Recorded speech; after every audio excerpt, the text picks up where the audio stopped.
Diaphragm एक छिछला, गुंबद के आकार का कप है, एक नरम और लचीले रिम के साथ जो एक शुक्राणुनाशक के साथ कोटेड होता है और समागम करने से पहले योनि में बहुत अंदर की ओर गर्भाशय ग्रीवा के ऊपर रखा जाता है।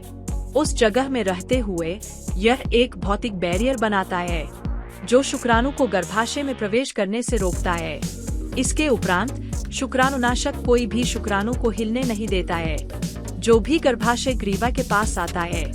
डायाफ्राम का उपयोग शुरू करने से पहले आपके डॉक्टर या नर्स आपको उपयोग करने के लिए सही आकार पर सलाह दे सकते हैं।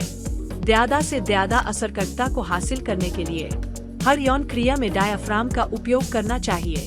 यह आम उपयोग के साथ 83% प्रभावी है और सही उपयोग के साथ 84% प्रभावी। आप समागम से ठीक पहले या कुछ घंटे पहले डायाफ्राम डाल सकते हैं, लेकिन आपको इसे 24 घंटे से ज्यादा समय तक वही नहीं रहने देना चाहिए। अगर आप इस समय के अंदर एक से ज्यादा बार समागम करते हैं, आपको ज्यादा शुक्राणुनाशक को जोड़ने की जरूरत होगी।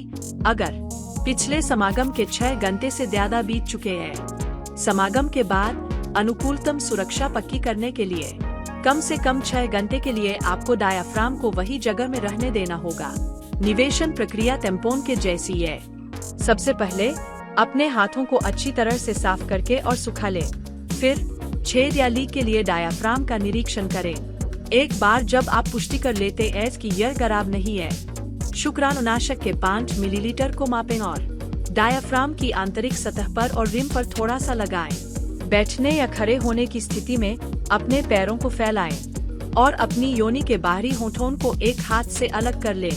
फिर डायाफ्राम को अपनी योनि में जितना हो सके उतना ऊपर धकेलें जब तक गर्भाशय ग्रीवा को कवर नहीं हो जाती है।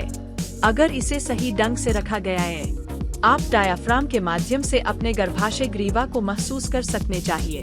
अगर आप निवेशन के बाद असहज महसूस करते हैं, तो इसे सही ढंग से नहीं रखा है और आपको इसे फिर से डालने का प्रयत्न करना चाहिए। शुक्राणुनाशक सबसे असरकारक होगा अगर यह निवेशन के दौरान डायाफ्राम की आंतरिक सतह पर रहता है। निकलने की विधि आसान है।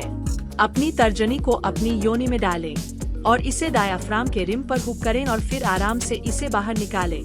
डायाफ्राम को हल्के साबुन और गर्म पानी से धोएं और इसे सीधी धूप से दूर ठंडी और सूखी जगह पर हवा में सूखने दें। एकदम उचित तरीके से उपयोग के साथ एक एकल डायाफ्राम 1 से 2 साल तक रह सकता है। अगर आप डायाफ्राम में टूटने का निशान या कण देखते हैं या आप देखते हैं कि डायाफ्राम समागम के दौरान जगह से खिसक गया हो सकता है, आपको जल्द से जल्द एक आपातकालीन गर्भनिरोधक लेना चाहिए। लेकिन 120 घंटों के भीतर गर्भाधान को रोकने के लिए डायाफ्राम हार्मोन मुक्त है। स्तनपान कराते समय आप इस तरीके का सुरक्षित रूप से उपयोग कर सकते हैं।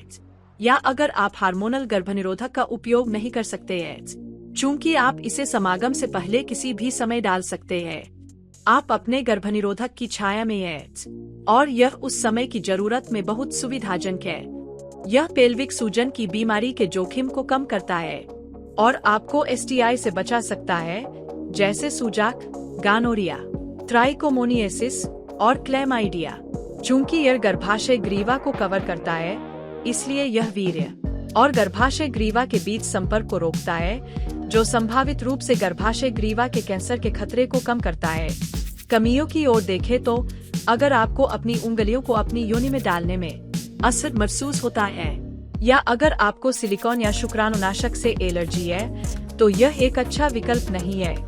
यह एक ज्यादा प्रयत्न लगने वाली प्रक्रिया भी है जिसके लिए पहले से प्लानिंग और आत्मानुशासन जरूरी है। एक डायाफ्राम एसटीआई संचरण को नहीं रोकेगा, इसलिए अगर आपको संक्रमण होने या प्रसारित करने का खतरा है, आपको सुरक्षा के लिए निरोध का उपयोग करना चाहिए। डायाफ्राम और अन्य गर्भनिरोधक विधियों के बारे में ज्यादा जानकारी के लिए Find my method or subscribe